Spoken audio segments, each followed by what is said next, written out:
Bapak Ibu, Saudara-saudara, kita menyambut Injil Yohanes pasal 20 ayat ke-19 sampai 31. Yesus menampakkan diri kepada murid-muridnya. Ketakutan para murid, dan kita juga bisa memaknai pada peristiwa Jumat Agung dan Sabtu Sunyi. 2 hari ini menjadi sebuah kondisi yang sangat mencekam bagi para murid. Dia kemudian menjadi manusia-manusia yang penakut. Dia memiliki hati yang hancur, kekecewaan. Dia berada dalam kebingungan dan kekhawatiran. Dan tidak banyak dari mereka ada yang muntaber, mundur tanpa berita. Istilah baru telah.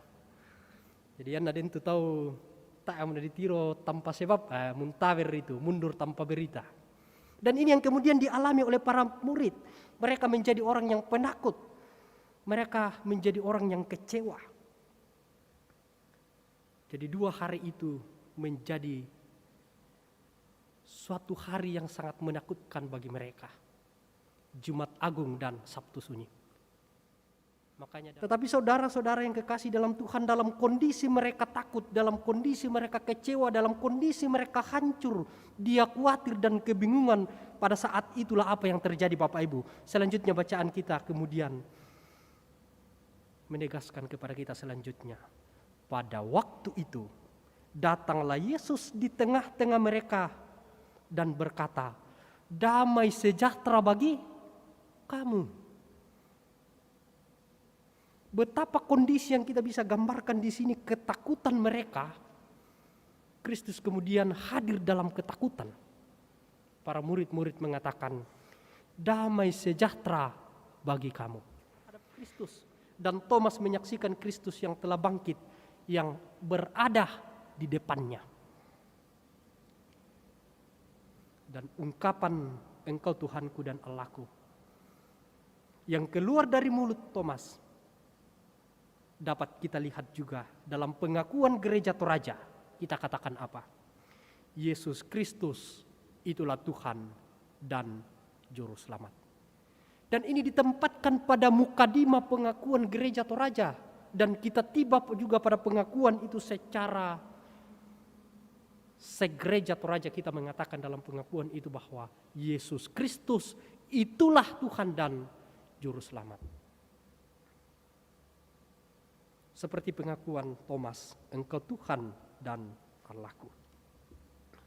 Dan penampakan Yesus kepada murid-muridnya sekaligus juga menjadi sebuah pemberitaan dan pemberian tugas baru kepada kita,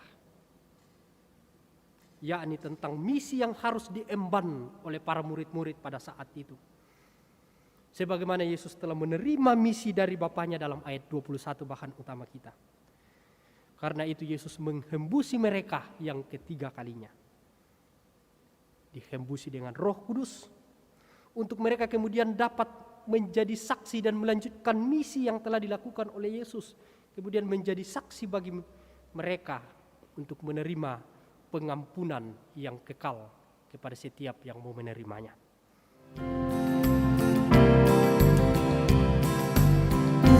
Mau berjalan dengan Juru Selamatku di lembah berbunga dan berair sejuk. Ya, kemana juga aku mau mengikutnya, sampai aku tiba di negeri baka. Ikut Tuhan Yesus, ku tetap mendengar dan mengikutnya. Ikut Tuhan Yesus, ya kemana juga ku mengikutnya.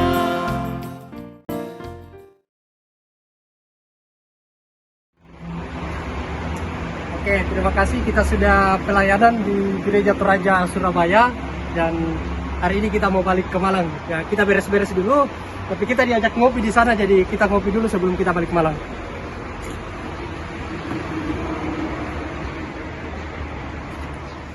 Sang bos.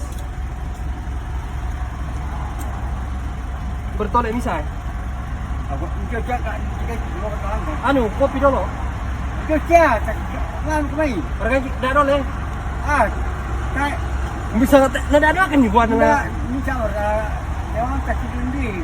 kopi ya. Iya. Masa tak lo buku. Tak.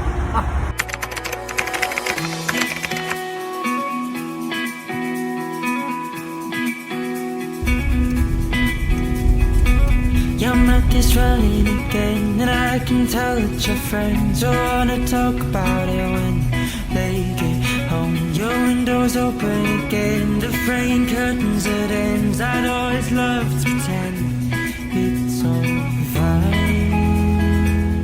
Ini si Dodi mukanya maco baru sticky etolnya warna pink. In the air tonight, shivering the neon light. We've got something beautiful. We got something beautiful. Please don't make me think of an excuse.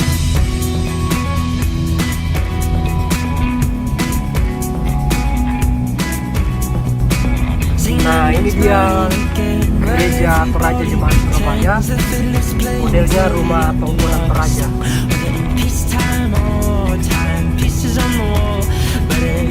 Bertepatan di pinggir tol. Nah,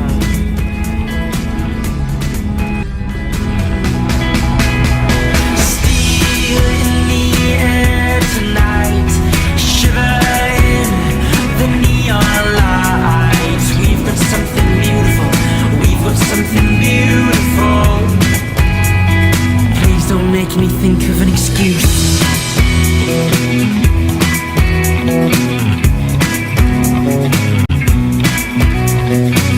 Has it been raining tonight? 'Cause I can see that your eyes are running red from the side.